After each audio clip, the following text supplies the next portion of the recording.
May isang panganay na anak ang laging nagrereklamo dahil madalas siyang utusan sa mga gawaing bahay. JR, mag-iinis ka ng bahay. JR, magsahin ka na at kakain na tayo mamaya. JR, pagkatapos natin kumain, maghugas ka ng pinggan na. Pero hinanaing ni JR. Ano ba yan? Lagi na lang ako.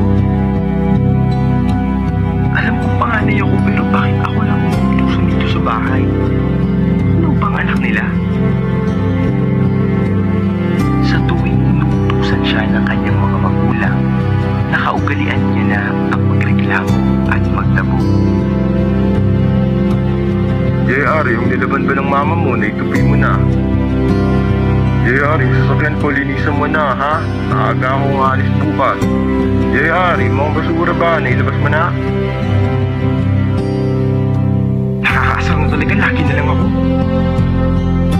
Samantalang yung dalawang kapatid, hindi naman nila madalas utusan.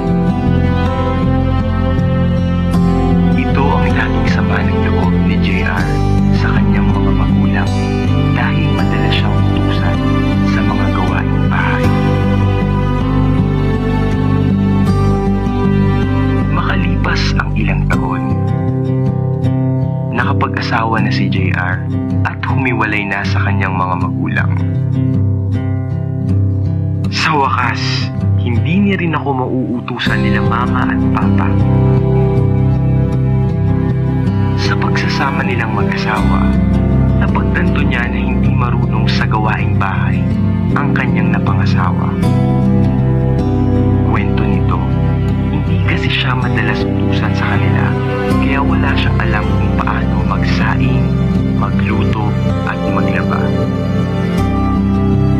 Napagtanto ni JR ang kahalagahan kung bakit siya laging inuutusan ng kanyang mga magulang.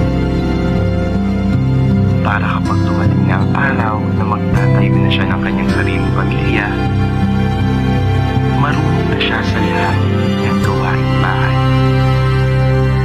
Tanong niya sa kanyang sarili, paano na lang pala kung pareho kami ng aking asawan hindi marunong sa mga gawaing bahay? Ang tanging hanad ng ating mga magulang, kaya madalas kang utusan sa mga gawaing bahay. Dahil hinahanda ka sa panahong iiwan mo sila at bubuo ka na ng iyong sariling pamilya. Gusto nila na maging responsable kang magulang